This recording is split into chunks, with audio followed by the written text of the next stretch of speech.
What's up, guys? Welcome to another episode of the Unicorn Perspective. I've been on a 2-week hiatus. We had Thanksgiving last week, and then when you have a newborn and a baby around, you realize that it gets a lot harder to do things, and having the energy to do hour-long podcasts is one of the things. But I really enjoy it. So, Rudy, you're my first guest back after about a 2-week hiatus, and we got the Christmas theme going on, and we got a lot of exciting stuff to talk about today. So I'm pumped to have you on, dude. Good, pleasure to be here, and I'm excited. And yeah, you got the Christmas theme. My other room is themed much like yours, so we've got a good mix now. I need to level it up. Rudy's like, which set do you want me to use for today's shoot? The Christmas room or the regular room? So I need to have a Christmas themed, like a holiday themed set of the house. We'll get that going for next episode. We'll do a Christmas themed episode. So, before we dove in here, before I press record, we were kind of chatting, like, what's exciting for you? What do you want to talk about? I think the issue sometimes with like friends of mine and colleagues in the industry is that they have so much cool stuff they're working on that it becomes challenging to try to figure out, like, well, what do we want to talk about today? And I know you're one of the guys that I probably could have on multiple times, and each time we probably spend an hour plus talking about something totally different. I know where we're going to start, just because I find it so fascinating, so interesting, and I'm sure anybody listening is going to think the same way. So you and Ty, you guys have been basically acquiring these large kind of legacy brand brick and mortar retail businesses that have spent years, decades building really, really large retail footprints, but have struggled to make the transition and really adopt in a e-com focused world. There's so many things I want to ask you about this, and I apologize if you've already talked about this in the past, but like for me, I'm curious, how did this even start? Because I know you're multiple acquisitions in now, and you have a fund, you're doing all kinds of stuff, but like, where did the initial, like, hey guys, I have an idea. Let's go after some of these massive companies, and let's see if we can buy them and just bring them online. Yeah, for sure. So yeah, I'll expand a bunch, I'm sure, over the hour on this, because there is so much to talk about around that, and it's really cool. I'll just open with, Ty and Alex, the Ty Lopez, Alex Mehr. Those two are the founders of it. Yep. They're, all hats off to those guys. I came along for the ride. I help operate a lot of them day to day with my marketing and team leading and system skills. But those guys really are the geniuses that started it. So I want to give credit where credit's due for them. But yeah, I mean, it all started with, I think, the fact of, like Warren Buffett, right? Ty and Alex are both big fans of Warren Buffett. So am I. And, he always says, right, it's like, be cautious when everyone's greedy, be greedy when everyone else is being cautious. And I think Ty and Alex were in a perfect place in their life to move on to something new. I've had an agency for many years, and I was ready for something bigger, to kind of move out of just the internet marketing space into something more. So I think it was a combination of all that. These brick and mortar businesses were starting to struggle, right? And Ty's original idea and Alex's was, let's, rather than these businesses are going bankrupt, they're liquidating, we can pick them up for crazy deals, especially once COVID starts hitting, and we have the skill set, the network, the teams to take them fully online, to master e-commerce, to pick up where they failed. And as an entrepreneur, the only thing those guys can't really do is like live forever, cure like crazy diseases, or crunch time. So, it allowed us to crunch time, right? So one of those three things that we can't really do. Some of these brands are 100 years old, and with that comes the brand name, the email lists, the customer base, the legacy. So, we can basically buy that for not a ridiculous price and then leverage it going forward. So, yeah, it's such a smart idea, and I think that's one of the, I guess, most frustrating things as a entrepreneur, when you hear every time there's kind of economic downturns, and you hear about people like the rich get richer and the poor get poorer, and this wealth gap continues to increase, and it's unfortunate, and it's terrible that it keeps happening, but there's a consistent theme of why it happens, right? And why it keeps getting bigger and bigger, because most people, when there's fear and there's bad things happening, their instinct is to freeze or flee, right? It's okay, the stock market's plummeting, my 401k is plummeting, all these things are happening, my house value's gone down, so I'm going to sell things and I'm going to just go this way. And the most successful people are buying things and they're getting incredible deals because they're thinking big picture. They're not thinking 1 day out, 6 months out, 1 year out.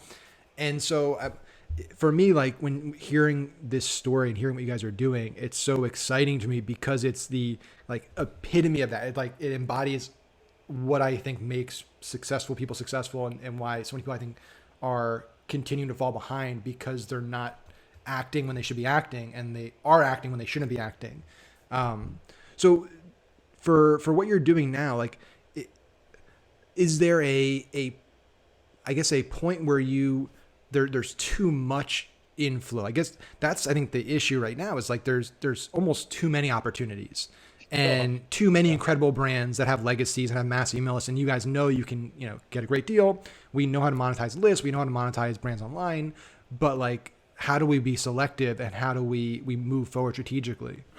Yeah, great question. And we joke about this. So the funny part was on one of our investor calls with all the investors, we just, and I can announce it publicly now, but we also got Steinmart as officially publicly 2 days ago, I think.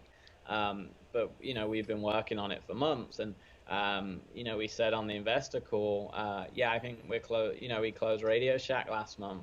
This month Steinmart, and then someone commented, are there any others closing this month? Like it's like you're hiring a new employee, and Alex just laughed and said, we've done one a month so far. Almost this year, we've done one a month or one every 2 months. So no more this month. But yeah, it's a balance, right? It's a balance between, like any investment or acquisition, cash flow to manage it, to buy it, the ability to operate and use it. But I think, at least my personal perspective on it, obviously Ty and Alex have their own opinions.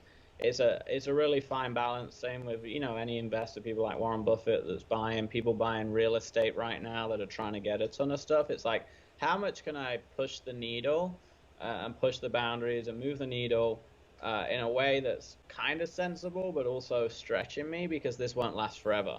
Yep. And it's that fine line of like, how much can I push it, acquire now because this won't last forever, and not overextend myself too crazily. And obviously, as entrepreneurs, we all walk that very fine line most of our lives, right? So that's it's a balance between those decisions, financial, the ability to operate them, and then just looking at the deals, right? Because like you said, there is a lot of opportunity, which is actually quite nice, because there's some that we've never publicly spoke about where we were going to buy it and we got outbidded maybe, right? And then it's like, okay, well, fine, we don't have to keep raising up and try and outbid other investors or equity funds, because there's many more that can come our way, right? So that's kind of the answer, is those variables is what we probably consider.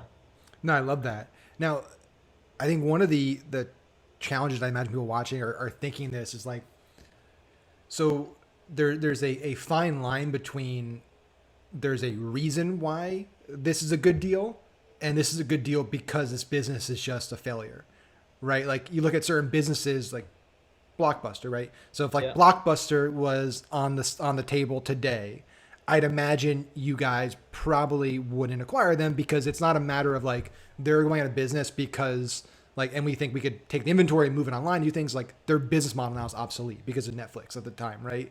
So I'm to an extent. I mean, I'd imagine you could have taken it, maybe used the brand name and launched a streaming service, but yeah, exactly. That's the question, right? Because we've actually talked about Blockbuster, and yeah, you're right in a fact of like some of them are strategic, some of them, but again, it comes down to the price. Like I would say you could get Blockbuster for $1 million. You don't think you could make more of and I'm not saying it would be $1 million, it'd probably be way more, but I think there's a line where if it's cheap enough, it's like, I would really have to grow up not getting 0.01% of Netflix's customer base somehow to take this business, if I bought it for 5 million, to take it to 20 million, so it's like it comes down to that balance, right? Yeah, that's a fair deal. I think there's obviously, and there, based on that price, there's different ways that you could make that profitable, right? So like Blockbuster, for example, you could probably for a good enough price, just make money with the nostalgia brand, right? You could just throw stuff on sweatshirts and like do movie nights and Yeah, stuff, exactly. right? Exactly. So that makes sense. So I guess it's a matter of like, do we want to go in and basically create a whole new software and totally new business essentially to be competitive, or do we want to buy just because it's such a great deal and we know we can do something relatively simple like make it a nostalgia play on apparel or experiences? Much like land. I see this like buying land, right? I live in Florida on the ocean right Mm-hmm. here, and it's like no matter when in life we are, what economic downturn, how badly the house was on before it, that land is worth a certain amount, and because it's on the ocean in Florida, at one of the most popular places in Florida, that land's always going to be worth a decent amount, right? Unless there's like a global disaster and you can't live by the ocean or something. So that's kind of how I see it with these. It's like Blockbuster's always gonna do. It could probably do something if you're smart with it. And I don't want to dwell on Blockbuster No, of alone course because not. I Yeah. use an example. But yeah, you're right. It's like weighing up the like, is it a business model that's easy to rescale? And back to your original question, which I think was, how do you assess if these brands are dying because they're just dying or because they were operated poorly, Yeah. maybe, right? So most of the time it's probably a combination of the two, right? It's like they were operated poorly from a sense of um, going online to more e-commerce, and they didn't make that adaptation quick enough and didn't have a good enough team to do that. That's something we can do. Some of it is maybe the brand's dying out, but it's like Radio Shack dying out. Sure, it's not what it was 20 years ago, but everyone, like, if I want to go and launch a drop shipping electronics store, what's going to do better if I launch it with Radio Shack's name or I make a new logo on Fiverr tomorrow? It's like, it's still going to do really well and it still has a massive customer base, right? That's very true. So if somebody like, I guess, where do you think people need to be at to decide whether to just start their own thing or acquire and start here and operate? I think that's a question a lot of people are asking right now. Is like, now's a great time to get an ecom. It's Yeah. also a great time to buy, but is it, like, where's that kind of sweet spot that you guys see where, hey, this is just something I start myself, grow it myself, build a brand, or let me buy into something and start it at this, step? Yeah, I mean it's different for us now, right? Because we have such big teams, we have a big investment fund now, and it's like much easier. But I guess, like when we were first starting out, or if you were trying to do this yourself, these brands aren't being bought for like a few thousand, right? We're still Yeah. talking millions for most of them. Some of them it's public how much we paid for them on there.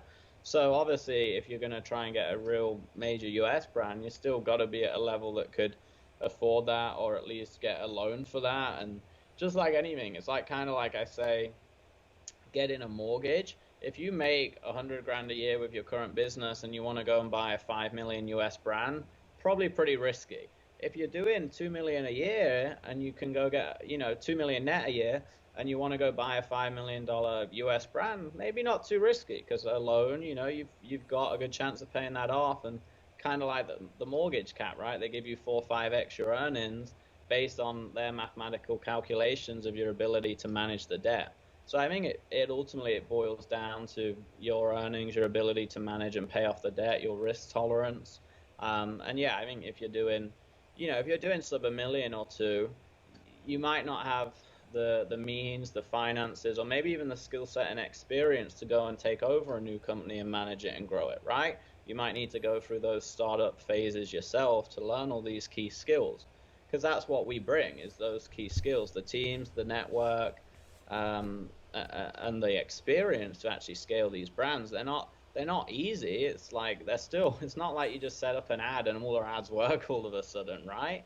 But if we're some of the best in the world at what we do, then it can work great. Do you see like private equity and more traditional Wall Street guys beginning to either acquire or just build kind of internal teams that do more of what we do? Right? Because you guys came in with, I think, a secret sauce. I think most Yeah. PE and most money at that stage comes in and they bring legal, they bring kind of leadership, they bring accounting, they bring a lot of those operational systems in. But the marketing and growth side of it, not usually, they're not known for that as much, right? but like it seems like that's a home run now. The model you guys have brought. Yeah, yeah, and I think they are adapting to that. I know they are because I've had other big funds approach me and my agency to either be like purchased by Yeah. them or collaborate with them or partner with them because they know they need the more e-com marketing, direct response sort of skill set in their portfolio. And I would say a good balance of who does this is look at Shark Tank, right? They have the funds, they have the big boards and the execs and the team leads, but those guys understand CPAs and ads, and they know all the digital marketers, and they're kind of like in the middle of those two worlds, right? The digital marketing, ecom world, and the VC Silicon Valley fund world, right? So I would say those guys have that good balance and understand how both worlds interplay, and that you need a combination of both. Yeah, 100%. I think it's going to be interesting going forward the next few years where those kind of institutional level money flows go, especially with you see like for the last, I would say 5-10 years, a lot of the money at the VC level at least has gone into these hyper growth like D2C brands, right? Like Away and Purple and Casper and stuff. And they just spent money like crazy on acquisition. And a lot of them are getting, crushed now because they realize what maybe it doesn't work as well as we thought it would. Yeah. And you guys are kind of doing the opposite, which is like, well, we're taking smart money and we're getting incredible deals. And then we're fueling the growth from there and starting at a place that gives us a much, much higher chance of being profitable, both as like you guys running and also the investors putting the capital in. The return, I think the chance for a profitable return is much higher in a fund like Yeah. yours. And we're staying leaner. We're more sensible, I would say, how we go about it, right? Because we're startup entrepreneurs at heart. We're not trying to get crazy in the red for 2 years to maybe come out on top one time. We're like having a little more cautious, and because we're not just getting money fed at us, it's like you learn to be more cautious about it, right? Yeah. Plus, you can just like day one. I think we talked about this when we hopped on the phone like 2 weeks ago. Like day one, you can take assets they already have and throw in some email, SMS, post purchase retargeting, things like that, and bring in some pretty good cash, especially around this time of year. Whereas if you're Yeah. funding something that's nowhere, doesn't have all the assets, you're acquiring all that right out of the gate. Like that's expensive to acquire. Whereas these companies have already done that for years, decades, or 50+ years, which is just really Well, really cool. and that's a good point. So, like you ask about our assessment of the brand, the worth, the risk. It comes back to my land analogy. It's like if I buy a house or commercial real estate, and I know the very minimum that land's worth $1 million, and I pay for a house or a commercial or a business, maybe even buy a business on the plot of land that they own for 1 million, and I only pay 1 million. I'm like, well, if I screw this business up, the land's worth 1 million. It's like, Yeah, how much could I really lose here? And that's how we see these brands, I think, too. It's like the logo and the name. It's like, even if we can't do a whole bunch of stuff with it and maybe we don't scale it, like I think it has a minimum, like it has a bottom, right? It's not just 100%. going to resolve one day. Other people will still, other brands might want to buy it. Maybe Radio Shack, imagine it didn't work out, then maybe Best Buy wants to buy it or someone else wants to buy it, right? It's not just going to vanish all of a sudden. So that, at least in my eyes, and a lot of what I'm speaking about here is my opinion of things. I don't want to speak for Ty and Alex and everyone, but in my opinion, there's some like bottom there, hopefully. Yeah, I think there definitely is. There's all the goodwill that's been built up on those companies' balance sheets for a very long period of time. You look at companies like Coke and Apple, and I mean, they've Yeah, massive parts of their valuation is built on that brand. exactly. So you might not be able like you don't have to answer this with something I'm sure because you have a lot of deals you're in the works with. But just like curious for me, is there a brand out there that you guys would love to own that you think would be really exciting that you could talk? Obviously, maybe not one that you're like working on because I'm sure there's some cool ones you're working on, but like one you're not working on that you could talk about that'd be like that would be a really cool acquisition for us. Yeah, I mean, I think we all have our different opinions of that, right? Mhm. Like, you know, I think Alex has like, I mean, and a lot of it boils down to like what you loved as a kid, Yeah, also, right? What you love as an adult now and your own personal passion. Like Alex was super pumped for Radio Shack because like it's part of his life. I know Radio Shack, but I'm from the UK, So like we got a UK book company. It's called the Book People. Most people don't even know we got that, and I'm me, Alex, and Ty are all owners of that. We didn't buy it through the fund, but I was like most excited about that because I remember buying those books in school throughout my childhood, right? So it's like we all have different opinions and different perspectives. I've not really thought about which ones I would love. There's a lot I would love to get, honestly, and a lot of the ones I would love to get are actually UK ones going bust Yeah. because it's like I have more resonance with them, right? Whereas Alex, like RadioShack was a big one for him. Um, but yeah, I'm pretty open in terms of for me. There's a couple, but like you said, we're actually looking at them, so I can't really share the couple that come to mind. You'll probably hear and see about them, hopefully, touch wood, in a few months if they move forward. But yeah, I mean, honestly, there's a lot. There's a lot. As long as it fits our core values in terms of what we're looking for from the brand strength, the ability to go online, not crazy valuations versus IP and brand strength, then any major brand I'm excited for. And honestly, those two are more on the deal side of things, and I help on more of the operations day-to-day running when we get them. I kind of leave that, like we've got a nice setup, and they kind of lead that charge a little more, which is fine because I don't like dealing with attorneys and Yeah. spending days and days with attorneys. So yeah, I kind of just like it's a nice setup because it's like a kid at Christmas. Like I get a call one day, and they're like, "Rudy, this one's next." I'm like, "Great." Yeah. We now own RadioShack. You can go in there Yeah. and get things ready. I Yeah. only get, I still get told It's months cool. before, but it's like I get just like a surprise call one day, and I kind of know when it's coming because it's like there's a bit of like chit chat first, and then they're like, by the way, how's everything going? We might get this one. What's your team like, the capabilities? I'm like, okay, good. Add a seventh one to my list. I got this. So what's the goal? I guess I'm curious because it seems like you're not doing so much of a roll up where you're trying to vertically integrate things where it's like Lululemon, they bought Mehr. They're kind of acquiring companies that fit obviously, and most companies like that, they're obviously acquiring companies that are synergistic to their business. You guys seem to be acquiring just business that are really good deals that obviously align with your core values and have an opportunity, but it doesn't seem like they all plug into each other, right? They're different industries, different types of businesses. Is the goal to build them back up and go public with individuals? Is it to sell them at a certain point? Is it just to run them and make them cash flow machines? Yeah, great question. And again, I don't want to speak for Of the course, yeah. fund. This is just your thoughts on it. Yeah, my opinion, if it was all up to me, I think it's a combination of all that, right? Because a lot of it's going to decide on how they grow. And just like with Warren Buffett, he doesn't buy these companies to sell them next year. So I wouldn't say, in my opinion, this is a flipping model so much. I would think this is a long-term wealth model where we can build them up to billions of dollars and then sell, right? And it's like, maybe we never sell, or maybe we sell in 20, 30, 40 years. Maybe we get an offer in a year for one of them that's just irresistible, and we would maybe take that, right? So I think it's like, yeah, I know that's an open No, no, answer. I It's figured there wasn't going to be a single yeah. answer to it. I mean, I think it's hard to tell at this point. It's like the goal is to grow them into major brands like they were, and then then see what happens, right?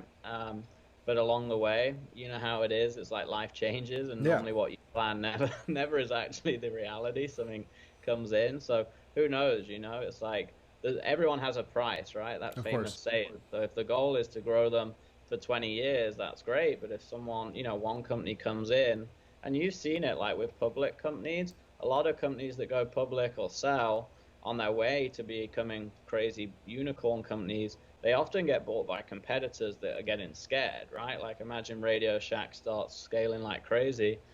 Best Buy might come in when it's like before and be like, hey, we got to try and buy this before it tries to take over us, right? So yeah, who knows? It's so open right now. I think that it's just focusing every day on regrowing it and rescaling it. Yeah, 100%. Or you just become another type of Berkshire, where it's just you're Exactly. the Yeah, fund, the company itself goes public, and you just yeah. own a bunch of companies. Which is definitely a possibility for sure. Yeah. So what else? So that, I mean, obviously that's a lot. right? That's a full-time gig that you got going on there, and so much exciting stuff. But I'm sure just based on what you're doing day to day, you have their pulse on trends and what's happening in the market across a lot of industries.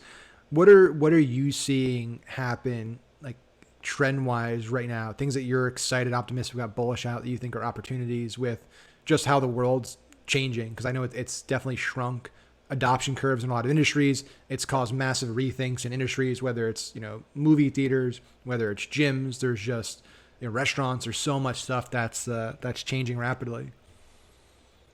Yeah, so I mean, before all of this, I think, as I mentioned, I have a big marketing firm. We have close to 70 staff, and luckily it's pretty automated. It has its own operation directors, heads of marketing, functions pretty much without me, but I'm still involved and analyzing stuff, looking at trends, advising clients on funnels and how to scale. So it's really cool to see the industries that are taking off. Obviously, the big trend is they're all online and they're able to scale online and reach a mass. But I would say the biggest, like some of the biggest movements that I've seen, and obviously you do a ton of advertising marketing too, is it's it's becoming more and more important. Even Facebook are forcing it to become more important at becoming a real brand, having that real brand. And obviously that fits perfectly into why we're buying these brands, right? Because you can't beat a Radio Shack brand if you're an advertiser on Facebook. But even for the non-advertisers, for the smaller brands, the startups, the drop shippers, I think it's about creating real brands where you can versus trying to just be a marketer, because that's what Facebook looks for. That's what the consumer looks for. The consumer, I mean, is getting smarter and smarter these days. So I think that's a big part of it from a more marketing standpoint. From in answer to your question more about trends in the industries, I think I think ease is a big part of it. Ease and efficiency, right? Every year we get more dependent on ease and efficiency. That's why Netflix does well, Amazon Prime, Uber Eats now, right? And in 20 years, it's like I sometimes try and imagine where we'll be in 20 years, because 20 years ago, the internet was really just taking off. So I think the more you can create a product, a service, a business model that has ease and efficiency, the more you're going to set yourself up for success long term, because we're becoming more lazy in a way, right? And time's becoming more condensed for all of us, whether we're entrepreneurs or day-to-day people. So I think focusing on that as a business is very important. Yeah, I 100% agree. I think it is hard to think that far in the future right now, just because of how exponential a lot of growth happens. And like you Yeah. said, 20 years ago, I mean, if you would tell people that like, most jobs would be people making basically nothing, just doing, ones and zeros on computers, and people would be communicating 24/7 with this and spending hours a day on this, like, and everything be delivered right to their door. Like people would say you're crazy, and our cars would be driving themselves, and we'd have privatized space travel. Like it's very difficult to fathom even 10 years from now, let alone 20 plus, what things are going to look like. Yeah. Um, Technology yeah. too. Like we just got the Quest, Yep. the virtual reality stuff. We just got a couple to try. My girlfriend was playing on it, and she was like, "We love to go to Hawaii, and we go every 3 months or so, but we've not been because of COVID." And they had this Hawaii helicopter ride on here, and she's just like stood in the middle of the kitchen, like turning her head, like she's drunk or something.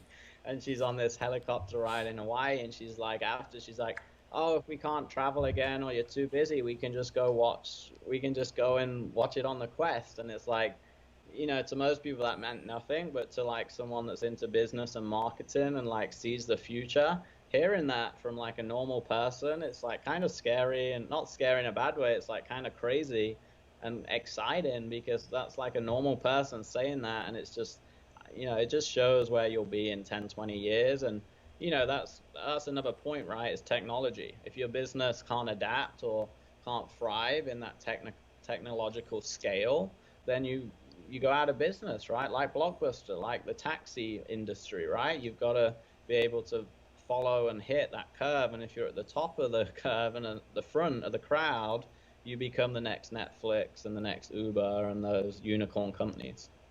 Do you think, and you may not have an opinion on this, but I'm curious, like, Do you think movie theaters, gyms, like certain industries, do you think they survive through COVID, or do you think they go away, or do you think they just like Yeah. it's a few states like a radical reshift of like how I they think operate? yeah, it's a good question. I haven't put a lot of thought into that, I would say, but just based on my quick opinion, I would say they'll survive, but they're going to be damaged, right? The reason I say that is that like it's the Peloton Peloton, bike. yep. Yeah, I haven't ever used it. Like, but my background was fitness. I started as a personal trainer in a gym 14 years ago, right? And it's like that's already starting to crush that gym industry, right? And then, now Zoom, on the Zoom homepage, I saw yesterday they're promoting yoga and yoga via Zoom, right? So that industry is slowly getting crushed. It's going to be damaged, in my opinion, but it's going to survive. And I'll tell you why. In my opinion, is generations take a long time to change. There's generations that look at the book, for example. The book will probably always survive because of that handhold reading physical element, right? And maybe in 10 generations it will be very small, right? But it's like it takes a long time for generations to adapt. So the gym, there's several generations that aren't not going to stop in the gym. Maybe in 4 more future generations, it'll be like the 5% that still go to the gym versus doing something at home, right? But I think there's like that lag time because even now people still take taxis, Mm-hmm. right? And some people probably have DVD players. I don't know if you can even buy DVDs, but it's because that's like been a generational shift, right? And in 20, 30, 40, 50 years, that percent will be much smaller. Yeah, no, I 100% agree. I think gyms especially, movie theaters will be interesting, especially if like Warner came out yesterday and basically said all their 2021 releases will simultaneously come on HBO Max. So it's like it's a that's a big blow. I think like AMC's their stock fell like 22% or something like that. I love movies, right? Because for me as an entrepreneur, and one of my best friends who's an entrepreneur is the same, it's the only time of the week, if I'm not asleep, that I'm not on my phone for Yep, 2 hours and I can detach from the world. So I can see myself always going to the movies. me Now, too. love to stream everything every other day, but I could see a place for it. But like maybe our children's children will laugh that we one day like we went to a physical place with this because they'll be watching a VR that's a million times better than this big screen that we used to go to with seats, and that will be like so crazy to them. But it's like that's that generational shift, right? Yeah, 100%. I think it's there's going to be people that adapt and pivot and try new things. Like I was talking to a buddy of mine the other day, was a lot of gym clients, and he was asking like for ideas, like how should I have help them stand out and stuff. They're going back into lockdowns, and one of the things I was thinking about is like if you look at how Best Buy is a great example of a company that not too long ago people were saying like they're going to go out of business, like they're like Amazon's just going to wipe them out. Why would anybody still go to a physical store? I'm like, well, they realize people are going to go there because before they make big purchases, they want to experience it. They want the expertise. They have the in-home service and stuff. It's like if you're a gym, Electronics is yeah. very still, right? I was like, if you're a gym, I would look at it the same way with what's happening with all these smart devices. You got the Pelotons, Mehrs, like they're expensive purchases. They're like you create a demo area, like in your gym, you get Pelotons and their mirrors in there and stuff. You get people that can come in. You're the only gym in the area that has them. People can come in, they can use them. You turn your smoothie bar, your juice bar into like a ghost kitchen. You do Uber Eats, you can get shakes and stuff. Like there's a ton of things people can do. It just requires people to think differently and change their model and not get stuck in the same way of thinking people are just going to come to the gym the same way they've always gone to the gym and expect the same thing. Yeah, I was talking to Ty like 2, 3 days, 4 days ago, and he said the number one skill that will never change is creativity. Yep. Beats every other skill in the world, right? And I like thought about that, and I agree, and I tell my team this all the time. But I think that's why I've done so well as a business person and marketer.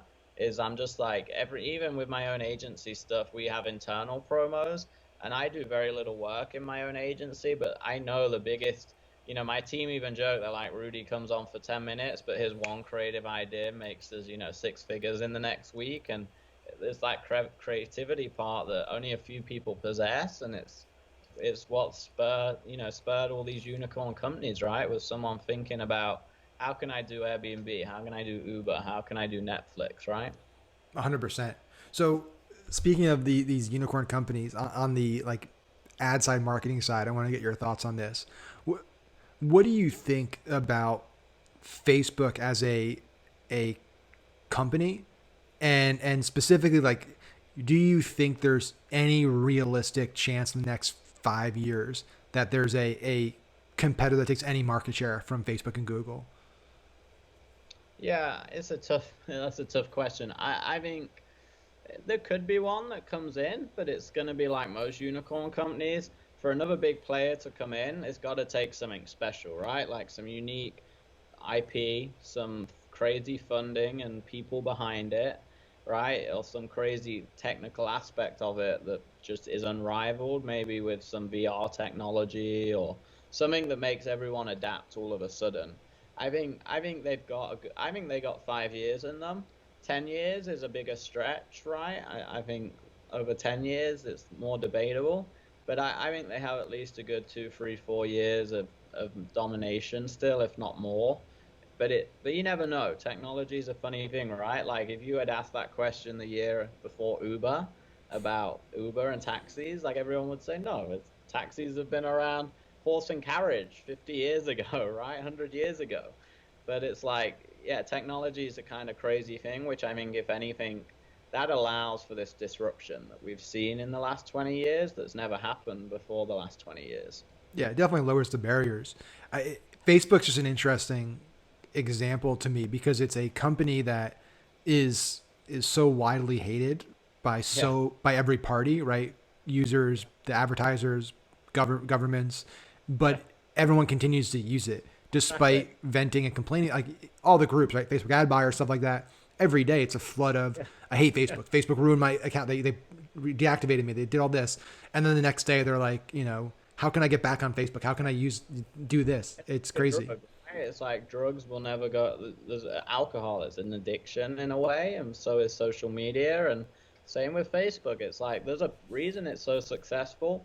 And I'm mainly a Facebook advertiser. I have ex-Googlers that run my Google and YouTube department, but it's like when I work with customers, when I work with startups, brands, the ability to just put up a static image on Facebook and the ease versus getting a YouTube video right and the intro and stuff, it has a place in the ground there with that ability. And like you said, even the customers, and it's so big that it's like Instagram was starting to grow and go viral. So what did they do? Just buy it. They buy it, right? Yep. So it's like Yep. when you have a giants in that industry, that's what I mean. It's very hard. It takes something major to disrupt them, major tech changes, major government changes, or maybe some crazy funding behind some company that's what it would take, right? Yeah, I agree 110% with you. I think that is the the greatest likelihood that they get disrupted and pushed out of that slot is a change in how content's consumed.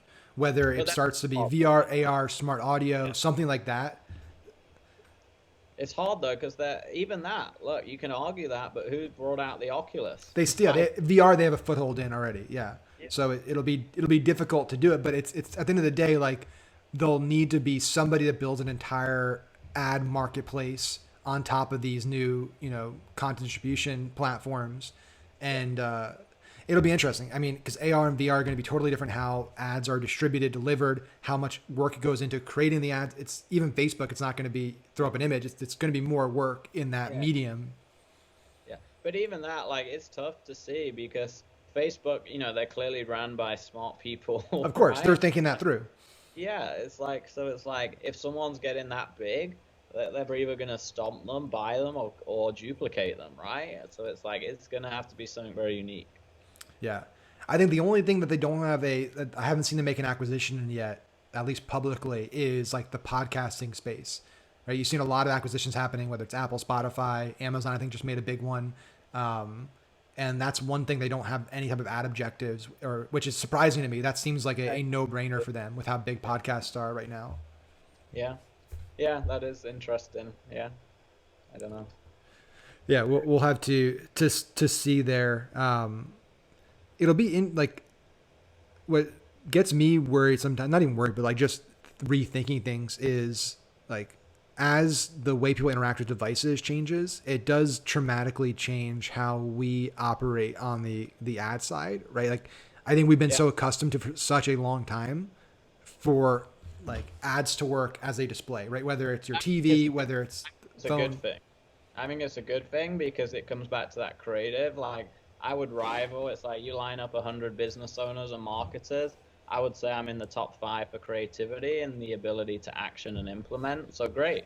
If it changes a bunch, like I missed Facebook when it launched. I was a little too young, right? And like Ty was not. Ty crushed it on YouTube and Google and Facebook because he was there first. So I'm actually waiting for that. Like I'm ready for that change because I'm not going to miss my opportunity anymore. I have the team, the experience, the knowledge. So it's like, I think it's only like scary if you'll be fine because you're a smart dude, you're creative, you have a big team, you're a successful entrepreneur. And it's just like these businesses, the ones that need to be scared are the ones that can't adapt and then they go bankrupt. Yeah.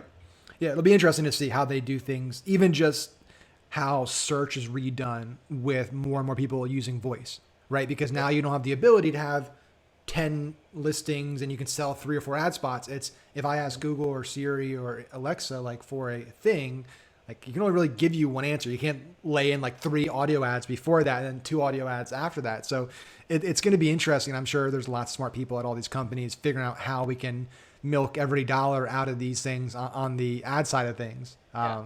But Well, it'll they be really need it crazy. to survive, right? So it's like they're kind of on our team in a way. 'Cause as long as they need that money to survive, it keeps us advertisers with a good opportunity to place there as long as we're willing to adapt. Yeah, and they have to. I mean, you look at Facebook; their revenue's slowing down because they're running out of units to sell. They don't. There's not much more supply. They can't get many more users unless we have I an alien race or something. I remember when it like about a year, I can't even remember now, a year or 2 years ago, they ran out of wall placement, right? Yep. And all my like Yep. half my clients' ads couldn't even publish and like get impressions. It was so crazy. So yeah, it's kind of crazy how it's dominated. But yeah, I think you just if you're listening to this and you're concerned and worried, it's like I don't I'm like people say I'm an expert at Facebook, but I'm an expert, I would say, at being creative with hooks, with ad ideas, the technical aspect of it, I don't even ever do anymore, right? It's like I have a team that does that. I've shown my girlfriend how to do that in an hour to build an ad, Yep. right? It's like some of it is my experience knowing how to scale it and work with the algorithm, but a lot of it's down to the creativity side of the hook, the angle, the ad creative, etc. Couldn't agree. I think that's one of you've said a lot of really valuable things today. It's probably one of the most valuable things because a lot of times students of ours and stuff get so hung up on the technicals. Yeah. And they'll come in and ask questions, and we do our weekly calls and stuff. And it's, what's wrong with my ad? Why is it not working? And like, I'm doing the CBO right, I'm budgeting it right. What's all this stuff? I'm like, but like, have you actually looked at your ad? Like, why would anybody stop? There's nothing about it that is sexy, that grabs my attention, that stops the scroll, that gets me engaged. There's nothing unique about it. It's just another post in a wall of posts. So yeah, So I couldn't agree with that more. to test this. So I've joked many a times before, and this is how our agency's actually built now. But I've joked that I think copywriters would make way better media buyers than media buyers. I Because agree with the that. media buyers are technical, and like we're an ad agency, right? Well, a big agency, but we have like 3 or 4 media buyers and like 12 copywriters. And there's a reason, because my media buyers on never once in their life have they written an ad for me. It's the copywriters that write the ads, the video, they work with the creative, the video team, the design team, and my media buyers are just handed it, and they upload it and they scale it and they monitor the account and they have the data, and that's it. And there's a lot of psychology behind why I have my agency structured that way, and I'm pretty rare. Most don't have it structured that way. Some start to now, but it's because there's a lot of psychology that your brain, most people are either data driven and technical or creative, and it's very rare. Like I'm actually both, and that's why I'm successful. Like I was a scientist with data and I'm very creative, but it's very rare to have that combination in personalities. Yeah, most people can't think in both those avenues, and I agree. I think it's interesting. I think you need more marketers. Like media buyer to me is almost becoming obsolete in a sense with how good AI is getting and machine learning. It's like Yeah. it's becoming more and more automated, and these systems can do it better than most people. So it's really who's the creative person that's going to come up with that really great video, that really great hook, that really great offer. That's going to move the needle, not whether I use 5 ad sets versus 4 ad sets, or whether I start my budget at $200 versus $225. Like Yeah. That's just not going to move the needle for you. It might make an incremental difference, but you're not going to build a massive business by mastering those things. And you even said it, right? It's like, and I was going to say this point, like I've been spending millions on ads for about 5 years now. I've been running ads for 7 or 8 or so. But like, I remember 5 years ago, I did have a competitive advantage because I knew some great audiences. I Yeah. did good market research. But now most of my accounts are like literally broad. It's like Facebook as a platform, like you said, literally wants to make it where there's no technical setup because they want everyone in the world to be able to use it. Every person that owns a flower shop and a restaurant, like we're the 0.1%, the actual advertisers that know all the setup. So they're trying to remove that barrier, make the AI so much better. And then, yeah, what's left after that? It's the creative side and actually what happens after the ad, where that's why my agency's built to actually do all the back end and the funnel, because most of it's what happens after they click the ad too, right? 100%. So I want to be respectful of your time, and so I want to give you a chance to share a few things. The fund, is that still open or is that closed now? Yeah, no, normally, I mean, there's periods where it closes briefly, but because we're doing so much and there's always new opportunities, it's pretty much open for most of the year. And people, there's the opportunity where people can get in. They need to be accredited Yep. investors. But yeah, there's definitely opportunity. I can't speak for the future, but there's a good chance we're open. Where can people go if they're an accredited investor and want to learn more about the fund? Yeah, so retail, and we'll give you the links, Yeah. right? But Retail Ecommerce Ventures is the main website for it. And that's the main website. You'll fill in a form. The team will reach out, have to sign an NDA, and then they'll do a call and just go over everything, how it works, the investments, opportunity, everything like that. Awesome. And if people want to work with you on the agency level, where's the best place for people to go to check out more on that? Yeah, so my agency homepage, website, name is ROI, so like return on investment machines with an S.com. So yeah, again, head there. There's an info on us, contact on us. You can fill in a form, and me or the team will get in touch and have that discussion too. Awesome, man. Well, it was a blast chatting with you. I'm super pumped just to continue to chat with you and hear about the progress because I know there's so many like deals you're doing, and just to see how this whole venture turns out because it's very unique, it's very cool, and it's exciting for me to watch on the outside. So I imagine it's got to be thrilling to be actually in it, operating it. So definitely want to have you back on soon Yeah. to talk more about it and give everyone an update. Yeah, brilliant. I really appreciate it and hope people got some knowledge from today. And yeah, thanks for having me on. Awesome, man. Well, thank you. Have a great day. We'll see everyone next week on the next episode. Thanks, guys.